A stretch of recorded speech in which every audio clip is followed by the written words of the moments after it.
Hello friends, welcome back to Dream Success Academy. मैं विनाश आप सभी का स्वागत करता हूं आज के इस सेशन में। दोस्तों, आज के वीडियो में हम लोग बिहार एसएससी इंटर लेवल भर्ती परीक्षा 2023-24 के लिए जो है ज्ञान बिंदु जीएस एकेडमी के द्वारा निकाला गया प्रैक्टिस सेट को कवर करेंगे। आज हमारा सेट नंबर 3 है। इससे पहले आपको बता दूं हम लोगों ने सेट नंबर 1 से लेकर 2 तक को कवर किया। यदि आप लोगों ने उसे नहीं देखा हो तो प्लेलिस्ट में जाइए, वहाँ से जो है आपको इसका वीडियो मिल जाएगा। ठीक है, देखिए इसके पीडीएफ के लिए आप टेलीग्राम चैनल को ज्वाइन कर लीजिए, जहाँ से आपको इसका पीडीएफ प्राप्त हो जाएगा।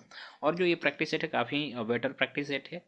तो यदि आप चैनल पर पहली बार, चैनल को सब्सक्राइब करके बेल आइकन को प्रेस कर लीजिए, क्योंकि बिहार एसएससी के लिए इसी तरह का जो है प्रैक्टिस सेट मैं लाते रहता हूँ। ठीक है, तो चलिए स्टार्ट करते हैं आज का। तो दोस्तों, जैसे कि आप देख रहे हैं सेट नंबर 3 है आपको। ठीक है, क्वेश्चन नंबर 1 देखने से पहले आपसे एक बार मैं रिक्वेस्ट करूँगा कि चलिए एक बार सेशन को पहले लाइक कर दीजिए और वीडियो को पूरा देखिए, क्योंकि क्वेश्चन जो इसमें संकलन है ना काफ़ी बहुत ही अच्छा क्वेश्चन का संकलन है। देखिए पहला ही क्वेश्चन आपको यहाँ पे रीजनिंग क्या है, जिसमें से आपको बताना है कि इनमें से व्यंजनों असंख्या स्वरों की संख्या के आधार पर परस्पर संबंधित नहीं होना चाहिए। तो जैसे अधिगृहित मतलब क्या होता है?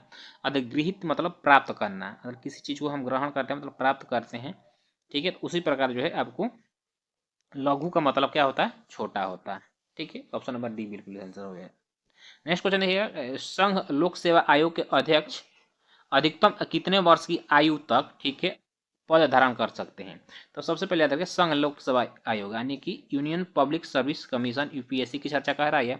इसकी चर्चा हमारे संविधान के भाग 14 के अनुच्छेद 315 में किया गया है। ठीक है, और इसके जो अध्यक्ष होते हैं उनका कार्यकाल या तो 65 वर्ष का हो सकता है या 6 वर्ष का हो सकता है। ठीक है, होता है इनमें से जो भी पहले पूरा हो जाएगा उनकी कार्यकाल समाप्त माना जाएगा। ठीक है, नेक्स्ट क्वेश्चन देखिएगा कि उस शब्द का युग्म चयन करिए जो ठीक संबंध का निरूपण करता है। ये आपको रीजनिंग है। जैसे गुड़हल क्या है? गुड़हल एक फूल है। ठीक है, तो कद्दू देखिएगा हमें, कद्दू एक फल हो जाएगा। ऑप्शन नंबर ए आपका बिल्कुल सही आंसर। ठीक है, नेक्स्ट क्वेश्चन देखिए, आज़ादी से लेकर अब तक भारत में रुपए का अवमूल्यन कितनी बार किया गया है?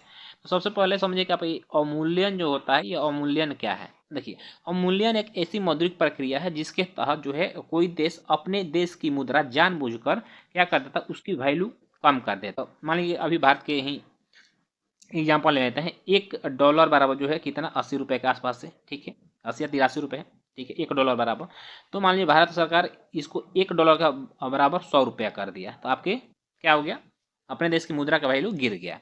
देखिए, यह ऐसा कि इसलिए किया जाता क्योंकि जब विदेशी मुद्रा भंडार, ठीक है, देश में कम होने लगता है तो इसको बढ़ाने के लिए अवमूल्यन की प्रक्रिया को अपनाया जाता है। इससे क्या होता है कि देश का जो आयात है, ठीक है, आयात बढ़ जाता है। ठीक है, और निर्यात कम होता है और इससे विदेशी मुद्रा भंडार में देश में अधिक आते हैं। ठीक है, देखिए तो अभी तक भारत में जो अवमूल्यन है 3 बार हो चुका है। कब कब? पहला जो हुआ था यह आपको 1949 ईस्वी में हुआ था, क्योंकि देश तुरंत अभी आज़ाद हुआ था और उस समय पंचवर्षीय योजना बनाने की बात चल रही। तो इससे क्या होता है कि विदेशी ऋण भंडार जो है तब वो जो है अपने देश में बढ़ते जा रहा था, इसलिए अपने देश की मुद्रा का अवमूल्यन किया गया था। पहला कितने बार? पहले 1949 ईस्वी में। ठीक है, दूसरा याद रखिएगा, दूसरा जो हुआ था 1900 आपको ये 66 ईस्वी में हुआ था, क्योंकि 1962 ईस्वी में भारत चीन युद्ध हुआ था और 1965 ईस्वी में भारत पाक का युद्ध हुआ था और उसी समय 1966 का अकाल भी पड़ा था। तो इससे जो देश की आर्थिक अर्थव्यवस्था थी वो पूरी तरह से चरमरा गई थी, इसलिए विदेश 1966 में दूसरी बार अवमूल्यन किया गया और तीसरी बार जो अवमूल्यन किया गया सन 1991 ईस्वी में किया गया था, क्योंकि उस समय जो है पूरा विश्व जो है आर्थिक मंदी के दौर से गुजर रहा था। तो भारत की भी अर्थव्यवस्था पूरी तरह से जो है कमजोर हो गई थी। तो फिर 1991 में आपको तीसरी बार अवमूल्यन किया गया था। अभी तक भारत में मुद्रा का जो है अवमूल्यन 3 बार किया जा चुका है, इसे याद रखिएगा। जितना भी मैंने फैक्ट बताया वो सभी फैक्ट जो है काफ़ी इंपॉर्टेंट है। नेक्स्ट क्वेश्चन है कि हाल ही में आथुर पान का पता को भौगोलिक संकेत प्राप्त हुआ, यह किस राज्य से संबंधित है? याद रखिए, यह तमिलनाडु से संबंधित है। ठीक है, अगला क्वेश्चन देखिएगा कि नेपाल किस वर्ष एक संघीय लोकतांत्रिक गणराज्य बना? देखिए, नेपाल 2008 तक जो है यहाँ पे एक राजा का शासन चलता था। ठीक है, यानी यहाँ पे राजशाही था, किंतु 2008 में जो है यहाँ पे एक लोकतांत्रिक गणराज्य का स्थापना किया गया और 2015 में आपको यहाँ नेपाल ने अपना एक नया संविधान को लागू किया। ठीक है, चलिए नेक्स्ट क्वेश्चन देखिएगा कि क्वेश्चन नंबर आपका यहाँ पे 10 है कि किस प्रकार के उत्तोलक का यांत्रिक लाभ सदैव जो है 1 से बड़ा होता है?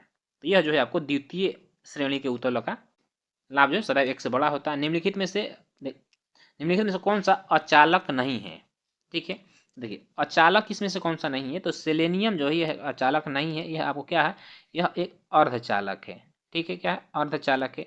अब देखिए चालक, अर्धचालक, अचालक क्या होता है आपको बताते हैं।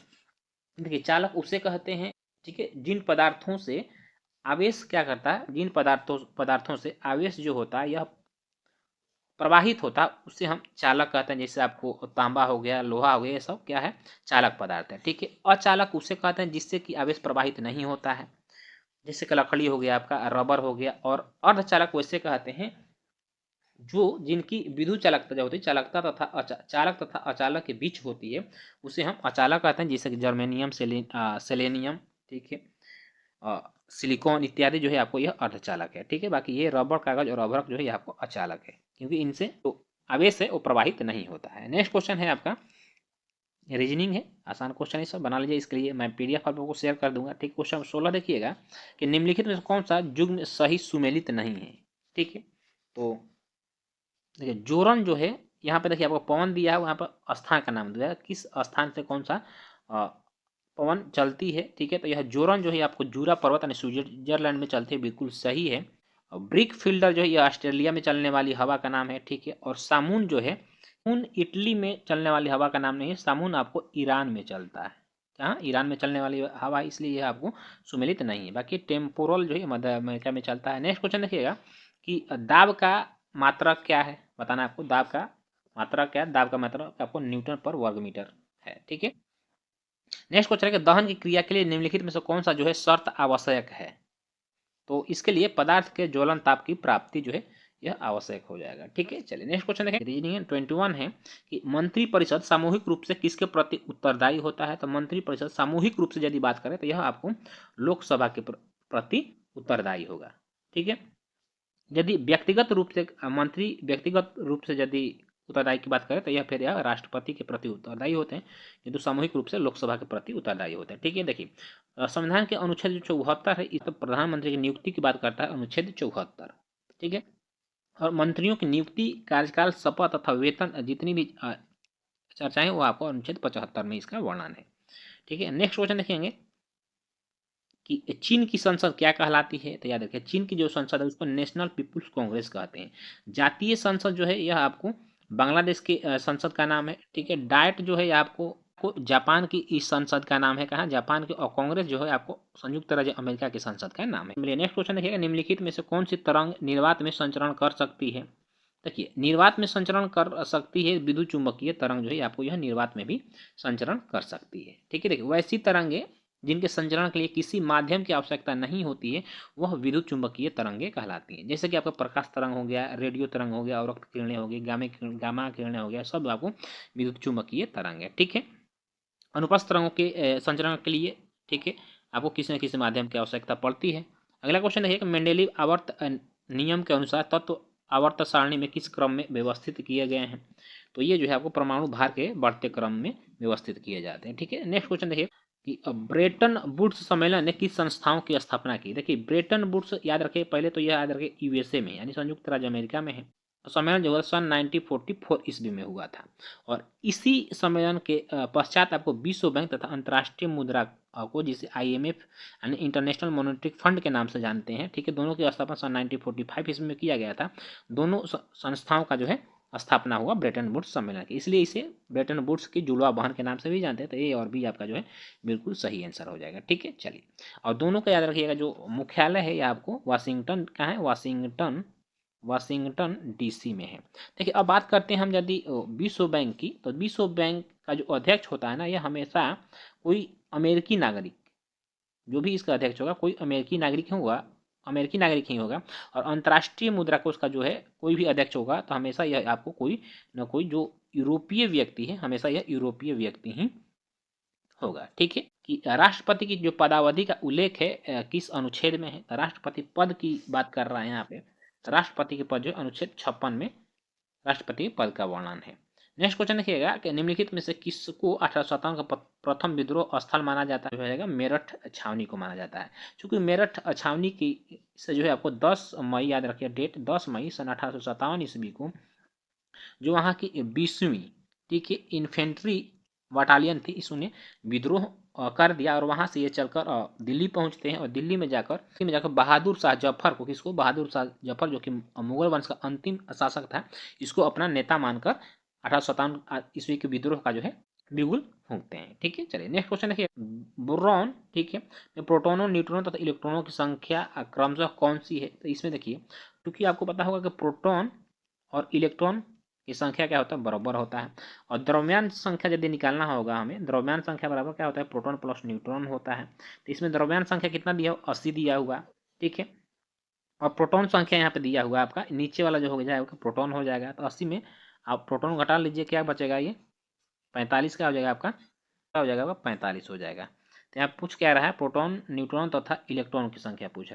प्रोटॉन 35, न्यूट्रॉन आपका हो गया 45 और इलेक्ट्रॉन हो गया आपका 35। ऑप्शन नंबर क्या हो जाएगा आपका, ऑप्शन नंबर सी आंसर हो जाएगा। ठीक है, चलिए नेक्स्ट क्वेश्चन है, अशुद्धियों के कारण द्रव का क्वथनांक क्या होता है? तो जब भी अशुद्धियाँ किसी द्रव में मिलाइएगा तो उसका जो क्वथनांक है यह बढ़ जाता है। क्या हो जाएगा, बढ़ जाता है। जैसे मान लीजिए कि आप खाना बना रहे होते हैं, ठीक है, यदि मान लीजिए दाल बना रहे हैं, उसमें यदि हम नमक की मात्रा डाल देते हैं तो उससे क्या, दाल जो है बहुत जल्दी से गल जाता है, तो उसका बॉइलिंग पॉइंट जो है बढ़ जाता है। ठीक है, चलिए अगला क्वेश्चन देखेंगे कि चक्रवात के केंद्र में क्या होता है? चक्रवात के जो केंद्र में होता है वह निम्न वायुदाब क्षेत्र होता है। ठीक है, यह यदि प्रति चक्रवात कहे आपको, प्रति चक्रवात, तो प्रति चक्रवात के केंद्र में आपको उच्च वायुदाब क्षेत्र होता है। किंतु चक्रवात पूछ रहा तो ऑप्शन नंबर आपका ए बिल्कुल सही आंसर। ठीक है, चलिए नेक्स्ट क्वेश्चन है कि भारत का राष्ट्रीय ध्वज कब अपनाया गया था? तो भारत का राष्ट्रीय ध्वज 22 जुलाई सन 1947 ईस्वी को अपनाया गया था। और 22 जुलाई सन 1947 ईस्वी को अपनाया गया था। ठीक है, 26 जनवरी सन 1950 ईस्वी को भारत का जो है संविधान पूरी तरह से लागू हुआ था। 15 अगस्त 1947 को भारत आज़ाद हुआ था। नेक्स्ट क्वेश्चन देखिए, किस वर्ष महात्मा गांधी दक्षिण अफ्रीका से भारत लौटे थे? तो सन 1915 ईस्वी को। 9 जनवरी सन 1915 ईस्वी को महात्मा गांधी जो है दक्षिण अफ्रीका से हमेशा के लिए भारत लौट 148 एक अर्थव्यवस्था में काले धन पर अंकुश लगाने के लिए 2016 में निम्नलिखित में किस समिति का गठन किया गया था? Justice MB. शाह समिति का गठन किया गया था। Justice MB. शाह समिति का गठन किया गया था। नेक्स्ट क्वेश्चन देखेंगे कि डायनामाइट में मुख्य रूप से क्या होता है? तो डायनामाइट में जो है मुख्य रूप से आपको ट्राई नाइट्रोग्लिसरीन होता है। यह एक विस्फोटक पदार्थ है। ठीक है, देखिए किंतु अब आधुनिक डायनामाइट की बात करें तो आधुनिक डायनामाइट में आपको सोडियम नाइट्रेट का, क्या, सोडियम नाइट्रेट का अब प्रयोग किया जा रहा है। ठीक है, याद रखिएगा इसे। अगला क्वेश्चन है कि प्रयोगशाला उपकरणों के निर्माण में किस कांच का प्रयोग किया जाता है? यानी प्रयोगशाला में जो भी कांच का प्रयोग किया जाता है वह किस के बने होते हैं? तो आपको पायरेक्स कांच के बने होते हैं। किसके? पायरेक्स कांच के। ठीक है, चलिए अगला क्वेश्चन देखिएगा कि कैटामैरान शब्द संबंधित है किससे? तो कैटामैरान शब्द जो है यह एक खास तरह की छोटी नाव होती है जो कि समुद्र में मछली पकड़ने के काम आती है। क्वेश्चन नंबर आपका 55 है कि लौरिया अरेराज क्या है? देखिए लौरिया अरेराज जो है यह स्तंभ लेख है जिसे कि अशोक के द्वारा बनाया गया था। और यह कहाँ है? यह आपको पूर्वी, या देखिए पूर्वी चंपारण में है। बिहार के पूर्वी चंपारण में लौरिया अरेराज स्तंभ लेख है। जिस स्तंभ के जो शीर्ष भाग है ना, शीर्ष भाग, इस पे आपको सिंह का आकृति है। एक आता है लौरिया नंदनगढ़। क्या? लौरिया नंदनगढ़, यह आपको वेस्ट चंपारण में है। ये दोनों याद रखिएगा। नेक्स्ट क्वेश्चन है आपका कि केंद्र शासित प्रदेश जम्मू कश्मीर की सीमा कितने देशों से लगती है? यह सिर्फ एक देश से, और यह किस से? आपको पाकिस्तान से। इस पाकिस्तान से लगने वाली सीमा है। अगला क्वेश्चन देखिएगा, विभिन्न विधियों द्वारा धातुओं को परिष्कृत किया जाता है। निम्नलिखित में से कौन से धातुओं को विद्युत परिष्करण द्वारा परिष्कृत किया जाता है? ठीक है, तो ये आपको कॉपर और सोना को। नेक्स्ट क्वेश्चन है कि बीजों को जल में रखे जाने पर फूल जाता है, यह किस कारण होता है? तो यह जो अंतः शोषण के कारण होता है। क्या? अंतः शोषण के कारण जो है बीज फूल जाते हैं। ठीक है, नेक्स्ट क्वेश्चन देखिएगा, क्वेश्चन नंबर 64 है कि लोकतांत्रिक सरकार के 3 अंग होते हैं। लोकतांत्रिक सरकार के 3 अंग कौन कौन से होते हैं? देखिए कार्यपालिका होता है, विधायिका होता है, न्यायपालिका होता है। देखिए जो कार्यपालिका होता है यह विधायिका के प्रति उत्तरदायी होता है, जबकि जो न्यायपालिका होता है यह स्वतंत्र होता है। ठीक है, किसी के प्रति उत्तरदायी नहीं होता है। जो विधायिका होता है यह विधि यानी नियम कानून बनाने का कार्य करता है, कार्यपालिका उसे पारित कराता है। और न्यायपालिका जो है जब दोनों में गतिरोध पैदा हो जाता है तो समाधान जो निकालता है यह न्यायपालिका के द्वारा निकालता है, जुडिशरी सिस्टम के द्वारा। ठीक है, क्वेश्चन नंबर आपका 66 है कि निम्न में से किस वायसराय के कार्यकाल में भारतीयों को राय बहादुर तथा खान बहादुर की उपाधि प्रदान करना प्रारंभ किया गया था? तो यह लॉर्ड लिटन के समय में प्रारंभ किया गया था। देखिए राय का मतलब होता है राजा और बहादुर का अर्थ होता था सम्मानीय, मतलब वह सम्मानित व्यक्ति हैं। ठीक है, तो देखिए राय बहादुर जो है यह हिंदू तथा ईसाई धर्म के लोगों को दिया जाता था। खान बहादुर मुस्लिम धर्म के लोगों को खान बहादुर की उपाधि दी जाती थी। ठीक है, अगला क्वेश्चन है कि ब्रायोफिल्म, ठीक है, निम्नलिखित में से जड़ का उदाहरण, यानी किस जड़ का उदाहरण है आपको ब्रायोफिल्म, तो यह आपको पर्णमूल का उदाहरण है। ठीक है, नेक्स्ट क्वेश्चन है कि निम्न में से कौन सा जंतु एक कोषीय नहीं है, तो हाइड्रा जो यह बहुकोषीय है, यह कोषीय जंतु नहीं है। भारत में डिडवाना, कुचामन, सरगोल और खाटू इनके नाम हैं। लवणीय क्या है, लवणीय झील है। ठीक है, अगला क्वेश्चन है आपका कि अंग्रेजी सरकार द्वारा किस वर्ष सूती वस्त्रों पर आयात कर हटा लिया गया था, तो यह आपको सन 1882 ईस्वी में हटा लिया गया था। देखिए सूती वस्त्रों के लिए जो प्रथम मिल की स्थापना किया गया था, यह कहाँ, यह आपको कोलकाता में किया गया था। कब, सन 1818 ईस्वी में। किंतु यह आपको असफल रहा था, यह सफल नहीं हो पाया था। किंतु जो सफल फैक्ट्री की स्थापना की गई थी 1854 ईस्वी में, यह आपको मुंबई में किया गया था। कहाँ, मुंबई में किया गया था, जो कि सफल रहा था। ठीक है, नेक्स्ट क्वेश्चन देखिएगा, आगे क्वेश्चन नंबर 81 है, बियर तथा बुल शब्दों का प्रयोग किस क्षेत्र में होता है, तो बियर तथा बुल जो है ये आपको शेयर बाजार का एक शब्द है। देखिए बियर का अर्थ होता है कि वैसे शेयर धारकों से होता है जो कि भाव गिर जाने के डर से अपने शेयर को बेच देते हैं, और बुल उन शेयर धारकों को आते हैं जो कि उनको ऐसा विश्वास होता है कि नहीं शेयर का जो भाव बढ़ेगा, और वो अपने शेयर को नहीं बेचते हैं, काफी लंबे समय तक अपने शेयर को मार्केट में रखे रहते हैं, उनसे उन्हें बुल कहा जाता है। ठीक है, तो इस तरह से ये शेयर बाजार से संबंधित, इसी को आपको तेजड़िया तथा मंदाड़िया के नाम से भी जाना जाता है। ठीक है, नेक्स्ट क्वेश्चन देखिए, क्वेश्चन नंबर का 83 है कि निम्नलिखित में से कौन सा अनिवार्य अमीनो अम्ल का उदाहरण है। अनिवार्य अमीनो अम्ल का जो उदाहरण है इसमें से देखिए जो ग्लूटामिन है, यह एक अनिवार्य अमीनो अम्ल है। जैसे कि पता होगा आपको अमीनो अम्लों की संख्या कितनी है, 20 है, जिसमें से 10 जो अमीनो अम्ल है अनिवार्य होते हैं, और 10 जो होते हैं और अन अनिवार्य होते हैं। ठीक है, नेक्स्ट क्वेश्चन है, मस्तिष्क की एक कड़ी कला द्वारा ढका होता है जिससे क्या कहा जाता है, तो इसे जो है आपको ड्यूरामेटर कहा जाता है। ठीक है, आपको बता दूं कि जो मस्तिष्क का वजन होता है लगभग यह 1400 ग्राम के आसपास होता है। ठीक है, मस्तिष्क की जांच के लिए ईजी जो है कराया जाता है, और ईजी का फुल फॉर्म जो है आपको कभी कभी पूछ देता है, तो याद रखिए इलेक्ट्रोएन्सेफेलोग्राम होता है। नेक्स्ट क्वेश्चन देखिए, क्वेश्चन नंबर आपका 86 का राज राजेश्वर मंदिर कहाँ स्थित है, तो यह आपको तंजावुर में स्थित है, और इसको बनवाया था किसने, राज राजेश्वर मंदिर को राजराज प्रथम ने बनवाया था। ठीक है, रहा था राज्यसभा के सेवानिवृत्त होने वाले सदस्यों के संबंध में निम्न में से कौन सा कथन सत्य है, उनका पुनः मनोनयन नहीं हो सकता, यही आपको जो है कथन, ये तो गलत है। वे मात्र 2 ही बार पुनः मनोनीत हो सकते हैं, या कितनों बार भी मनोनीत हो सकते हैं। वे पुनः निर्वाचित नहीं हो सकते हैं, ये भी गलत है, हो सकते हैं। उनका कितनी बार भी पुनः मनोनयन हो सकता है, ऑप्शन नंबर डी जो है आपका बिल्कुल सही आंसर। ठीक है, हाँ 92 है कि रक्त में जल की मात्रा लगभग कितनी होती है, देखिए रक्त में जो जल की मात्रा है ये आपको लगभग 90% रक्त में जल की मात्रा होती है। ठीक है, चलिए आगे क्वेश्चन देखेंगे हम लोग, क्वेश्चन नंबर आपका 93 है, ट्रैफिक पुलिस जिसे हम ट्रैफिक पुलिस कहते हैं किसको, तो गॉल्जी को जो है कोशिका का यातायात देखिए कोशिका का जो यातायात प्रबंधक होता है यह गॉल्जी का होता है, इसलिए इसे ट्रैफिक पुलिस के नाम से भी जाना जाता है। ठीक है, कोशिका का जो है आत्महत्या के थैली लाइसोसोम को कहा जाता है, राइबोसोम प्रोटीन की फैक्ट्री कहा जाता है, माइटोकॉन्ड्रिया को जो है आपको कोशिका का पावर हाउस कहा जाता है। तो ऑप्शन नंबर आपका इसमें क्या हो जाएगा, ऑप्शन नंबर बी बिल्कुल सही आंसर हो जाएगा। ठीक है, चलिए नेक्स्ट क्वेश्चन देखेंगे, वैदिक काल में वर्ण व्यवस्था किसने प्रतिपादित किया था, वर्ण व्यवस्था जो दिया था यह महर्षि मनु के द्वारा दिया गया था। ठीक है, चलिए नेक्स्ट क्वेश्चन है विषम, इसमें से आपको चयन करना है, क्या है, mouse, scanner, keypad, monitor. Monitor जो है यह देखिए आउटपुट डिवाइस है, जबकि माउस स्कैनर कीपैड जो है इनपुट डिवाइस है। ठीक है, चलिए नेक्स्ट क्वेश्चन देखिएगा कि विषम, इसमें भी आपको चयन करना, इसमें से जो आपका विषम है आलोचना को छोड़कर बाकी ये आपको एक दूसरे के पर्यायवाची है कि भारत में निम्नलिखित में किसके अंतर्गत पंचायती राज्य प्रणाली की व्यवस्था की गई है, तो जो पंचायती राज प्रणाली है यह आपको राज्य के नीति निर्देशक तत्वों के अंतर्गत इसका वर्णन किया गया, और जो आर्टिकल 40 है इसमें पंचायती राज की जो है व्यवस्था की गई है। देखिए राज्य के नीति निर्देशक तत्वों की यदि हम बात करते हैं संविधान के, ठीक है, भाग 4, ठीक है, भाग 4 के अनुच्छेद 36 से लेकर 51 तक में इसका वर्णन है, और इसे जो है आयरलैंड के संविधान से, कहाँ से, आयरलैंड के संविधान से डीपीएसपी लिया गया। एक प्रकार से देखिए ये भी जो है आपको मौलिक अधिकार ही होता है, किंतु यह क्या होता है कि यह पूरी तरह से राज्य के ऊपर डिपेंड करता है कि राज्य आपको दुल्हस्ती परियोजना, देखिए काफी इंपॉर्टेंट क्वेश्चन है, याद रखिए बढ़िया से। दुल्हस्ती परियोजना किस नदी पर स्थित है? दुल्हस्ती जो परियोजना है यह आपको चेनाब नदी पर स्थित है। किस नदी में? चेनाब नदी पे, ठीक है। ब्यास नदी पर जो है आपको पोंग बांध है, कि जो है पोंग बांध, यह ब्यास नदी के तट पे है।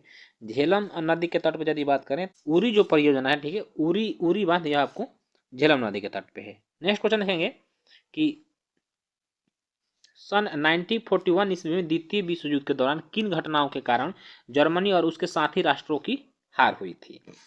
जर्मनी का रूस पर आक्रमण तथा जापान का पर्ल हार्बर पर आक्रमण के कारण जो है आपको जो धुरी राष्ट्र है उसकी हार हुई थी। ऑप्शन नंबर आपका क्या हो जाएगा इसमें से? ऑप्शन नंबर सी बिल्कुल सही आंसर, ठीक है। नेक्स्ट क्वेश्चन देखिएगा, ये आपको रीजनिंग है। अगला क्वेश्चन देखेंगे, हाँ यहाँ पे देखिए सूची 1 को सूची 2 के साथ सुमेलित कीजिए और सूचियों के नीचे दिए कूट का प्रयोग करके सही उत्तर चुनना है। मनुष्य का, यह देखिए सूची 1 में दिया है मनुष्य दिया, और यहाँ पे उसका, और यहाँ पे वैज्ञानिक नाम दिया हुआ, ठीक है। तो मनुष्य का जो वैज्ञानिक नाम है देखिए उससे होमोसेपियंस है। बाघ का जो वैज्ञानिक नाम है पैंथरा टाइग्रिस है। मोर का पावो क्रिस्टेसस और मेढक का राना टिग्रीना।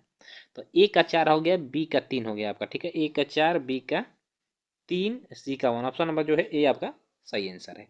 नेक्स्ट क्वेश्चन है कि भारत में सर्वाधिक क्षेत्र में फैले वन है, यानी भारत में किस तरह के वन जो है सर्वाधिक मात्रा में पाए जाते हैं? तो उष्ण कटिबंधीय पर्णपाती वन पाए जाते हैं। देखिए जिस क्षेत्र में 100 से 200 सेंटीमीटर तक वर्षा होती है वैसे वनों को उष्ण कटिबंधीय पर्णपाती वन कहते हैं, ठीक है। 109 नंबर आपका जो है यह रीजनिंग के प्रश्न है, ठीक है। 110 देखेंगे, भारतीय संविधान में प्रारंभ में मौलिक कर्तव्यों का प्रावधान नहीं था, ठीक है, सही बात है। संविधान संशोधन द्वारा संविधान के किस भाग में इसका समावेशन किया गया? देखिए जब हमारा संविधान बना था उसमें मौलिक कर्तव्य हमारे संविधान में नहीं था। इसे फिर आपको भाग 4 के ए में जो है जोड़ा गया था, क्यों? 42वां संविधान संशोधन, जो कि 1976 ईस्वी में सरदार स्वर्ण सिंह समिति की सिफारिश पे मौलिक कर्तव्य को जोड़ा गया था। मौलिक कर्तव्य की जो अवधारणा है आपको रूस के संविधान से लिया गया है, और उस समय जो है आपको अनुच्छेद 51 के क में इसे रखा गया है।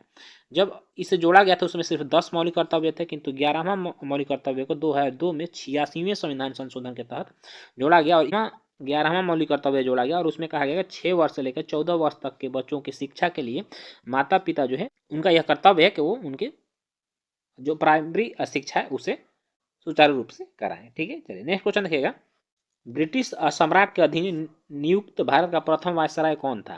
तो भारत का जो प्रथम वायसराय था यह लॉर्ड कैनिंग था।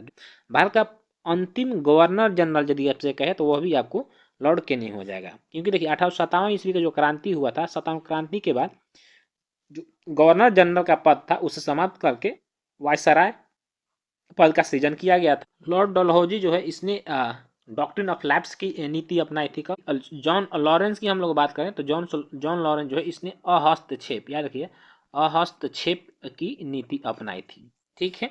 चलिए नेक्स्ट क्वेश्चन देखेंगे कि हमारे सौर मंडल में निम्न में से, ठीक है, किस ग्रह के पास एक भी चंद्रमा नहीं है? चंद्रमा, एक भी चंद्रमा नहीं का मतलब एक भी उपग्रह नहीं है। तो यह जो है आपको बुध के पास जो है एक भी उपग्रह नहीं है। किस किस का? बुध ग्रह के पास और शुक्र ग्रह के पास जो है एक भी आपको उपग्रह नहीं है, ठीक है। देखिए मंगल ग्रह को लाल ग्रह के नाम से जानते हैं। पृथ्वी, मंगल और बुध ये तीनों जो है आपको आंतरिक ग्रह के अंतर्गत आ जाते हैं, ठीक है, क्योंकि यह सूर्य के काफी, अब बात आती है कि आंतरिक ग्रह किसे कहते हैं? तो आंतरिक ग्रह जो है वैसे ग्रहों को कहते हैं, ठीक है, जो कि सूर्य के काफी नजदीक हो, ठीक है, और वह ठोस रूप में अवस्थित होते हैं। तो जैसे कि बुध, मंगल और पृथ्वी जो है यह शुक्र के नजदीक है, इसलिए आपको पार्थिव ग्रह में आते हैं। शनि जो है, बृहस्पति, शनि, यूरेनस तथा नेपच्यून यह आपको बाह्य ग्रह के अंतर्गत आते हैं। नेक्स्ट क्वेश्चन रहेगा कि वे लोग, ठीक है, जो मक्के को अनाज में लेते हैं उन्हें किस प्रकार का रोग होता है? उन्हें पेलाग्रा नाम का रोग हो जाता है। विटामिन B3 की कमी से पेलाग्रा रोग होता है, और इसका जो रासायनिक नाम है याद रखिए, यह नियासिन है, ठीक है। विटामिन A की कमी कारण रतौंधी होता है। बेरी बेरी विटामिन B1 की कमी कारण आपको बेरी बेरी रोग हो जाता है। नेक्स्ट क्वेश्चन है, कुट्टू का आटा प्राप्त होता है किससे? तो जो कुट्टू का आटा है यह आपको फाइगोपाइरस से जो है प्राप्त होता है, ठीक है। क्वेश्चन है, क्वेश्चन नंबर 121 है कि मैं समाजवादी और गणतंत्रवादी हूँ, यह कांग्रेस के किस अधिवेशन में अपने अध्यक्षीय भाषण में किसने कहा था? तो यह जो है आपको जवाहरलाल नेहरू ने यह कहा था, ठीक है। जवाहरलाल नेहरू का जन्म सन 1889 ईस्वी में इलाहाबाद में हुआ था, ठीक है। इनके पिताजी का नाम मोतीलाल नेहरू था, और ये जो है कांग्रेस के 3 बार अध्यक्ष रहे थे। पहले बार 1929 ईस्वी जो कांग्रेस का लाहौर अधिवेशन हुआ था, जिसमें कि पूर्ण स्वतंत्रता की मांग जो है की गई थी, इसके अध्यक्ष आपको जवाहरलाल नेहरू ही थे। ठीक है, इनके बड़ी बहन का नाम विजया लक्ष्मी पंडित था, जो कि यूएनओ की अध्यक्ष बनने वाली प्रथम महिला थी। ठीक है, नेक्स्ट क्वेश्चन देखिएगा, क्वेश्चन नंबर आपका 125 है कि मंदार पहाड़ी बिहार के किस जिले में है? तो यह बिहार के जो है आपको बांका जिला में है। ठीक है, और इसके पीछे एक ऐसा मान्यता है कि जब समुद्र मंथन हो रहा था तब समुद्र को मथने के लिए जो है आपको मंदार पर्वत का ही प्रयोग किया गया था राक्षसों तथा देवताओं के द्वारा। ठीक है, चलिए क्वेश्चन नंबर अगला है कि भारत में वरीयता का सही क्रम चुनना है।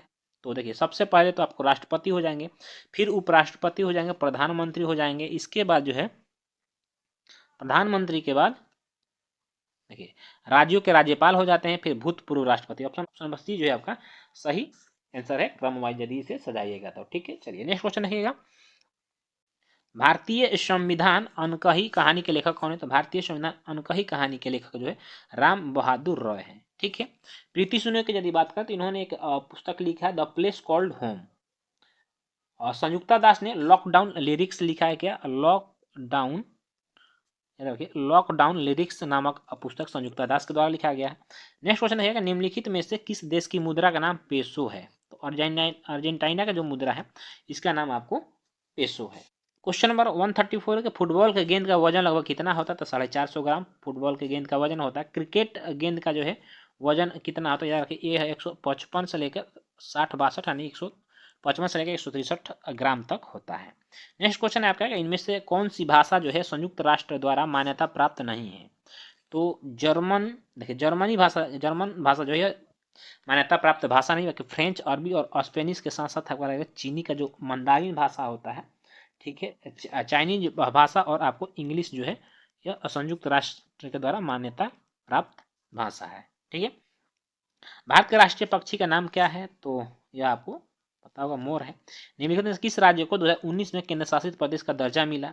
यह जम्मू एंड कश्मीर को मिला। जम्मू कश्मीर पहले आपको एक राज्य के रूप में था, ठीक है, किंतु जो 2019 में जम्मू का कश्मीर तो 370 था धारा, इसको हटाकर इसे 2 केंद्र शासित प्रदेशों में विभक्त कर दिया गया, और जम्मू कश्मीर पुनर्गठन अधिनियम के तहत जो है लद्दाख को एक अलग टेरिटरी बना दिया गया और जम्मू कश्मीर को एक अलग टेरिटरी बना दिया गया। ठीक है, चलिए नेक्स्ट क्वेश्चन है, लेनिन का उत्तराधिकारी कौन था? तो लेनिन का जो उत्तराधिकारी था यह आपको स्टालिन था। ठीक है, सुभाष चंद्र बोस अंतर्राष्ट्रीय हवाई अड्डा कहाँ है? यह आपको कोलकाता में। इंदिरा गांधी अंतर्राष्ट्रीय हवाई अड्डा कहाँ है? यह दिल्ली में है। नेक्स्ट क्वेश्चन रहेगा, 26 नवंबर जाना जाता है किस रूप में? तो संविधान दिवस के रूप में जानते हैं, यानी राष्ट्रीय विधि दिवस के रूप में अब 26 नवंबर को मनाया जाता है। नेक्स्ट क्वेश्चन है, दुनिया का जो है सबसे लंबा रेलवे पुल किस नदी पर बनाया गया? तो यह आपको चिनाब नदी पे बनाया गया, और यह जो है अब जम्मू एंड कश्मीर में है। और इसकी यदि ऊंचाई की हम बात करते हैं तो इसकी ऊंचाई 359 मीटर है। कितना? 359 मीटर है। ठीक है, क्वेश्चन नंबर 142 है कि सुप्रीम कोर्ट के फैसले के अनुसार कौन सा मौलिक अधिकार जो है राज्य या उसकी इकाइयों के अलावा अन्य व्यक्तियों के खिलाफ भी लागू किया जा सकता है? तो अनुच्छेद 19 और 21 जो है लागू किया जा सकता है। क्वेश्चन नंबर देखिएगा 143 के जुलाई 2023 में जारी हेनले पासपोर्ट इंडेक्स 2023 में भारत किस स्थान पर रहा? तो भारत जो है आपको 80वें स्थान पे रहा है। पहले पे आपको कौन है? पहले पे आपको जापान है। नेक्स्ट क्वेश्चन है, India struggle for independence Gandhian era पुस्तक के लेखक कौन है?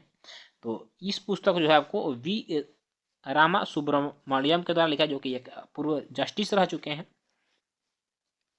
नेक्स्ट क्वेश्चन है कि न्यू डेवलपमेंट बैंक के नए अध्यक्ष कौन बने हैं? तो न्यू डेवलपमेंट बैंक के जो नए अध्यक्ष हैं आपको डिल्मा रूसेफ बने हैं। यह याद रखिएगा कि ब्राजील के पूर्व राष्ट्रपति H3N2 इन्फ्लुएंजा वायरस से भारत में पहली मौत जो है किस राज्य में हुआ था? यह आपको कर्नाटक में जो पहली मौत हुई। नेक्स्ट क्वेश्चन है कि ऑस्कर अवार्ड 2023 में बेस्ट एक्ट्रेस का अवार्ड किस अभिनेत्री ने जीता है? तो जो बेस्ट अभिनेत्री है आपको मिशेल यो है। ठीक है, नेक्स्ट क्वेश्चन है कि वंदे भारत एक्सप्रेस का संचालन करने वाली पहली महिला लोको पायलट कौन बनी? तो आपको सुरेखा यादव बनी है। यह भारतीय रेलवे में जो है सन 1988 ईस्वी में जो है रेल ड्राइवर बनी थी, और यह जो है वंदे भारत चलाने वाली पहली महिला रेलवे लोको पायलट बनी है। क्वेश्चन नंबर 149 भूतपूर्व महेंद्र गिरी, ठीक है, सितंबर 2023 को लॉन्च किया गया। यह भारतीय नौसेना के प्रोजेक्ट 17A के तहत एक स्टील फ्रिगेट है। तो यह जो है आपको 7वें नंबर का है, और इसे याद रखिएगा मझगांव डॉकयार्ड द्वारा बनाया गया है। क्वेश्चन नंबर 150 है, कैबिनेट की नियुक्ति समिति ने रेलवे बोर्ड की पहली महिला अध्यक्ष और सीईओ के रूप में किसे नियुक्त किया गया। देखिए ये जो है रेलवे की पहली महिला सीईओ और अध्यक्ष हैं, कौन है, तो आपको जया वर्मा सिन्हा है। इनका सम्मान जो है बिहार के, याद रखें, बिहार के आरा जिला से है। ठीक है, तो दोस्तों इस तरह से 150 प्रश्नों का जो है ये सेट पूरा समाप्त हो गया। आपको आज का सेशन जो है कैसा लगा कमेंट करके जरूर बताइएगा। अच्छा लगा तो अपने दोस्तों में शेयर करिएगा। और इसी तरह के आप डेली जो है आपको प्रैक्टिस सेट पाने के लिए यदि चैनल पर पहली बार, चैनल को सब्सक्राइब करके बेल आइकन को प्रेस कर लीजिए, ताकि इस तरह का प्रैक्टिस सेट आपको मिलता रहे। ठीक है, तो फिर मिलेंगे इसके नेक्स्ट एपिसोड में। जय हिंद, वंदे मातरम।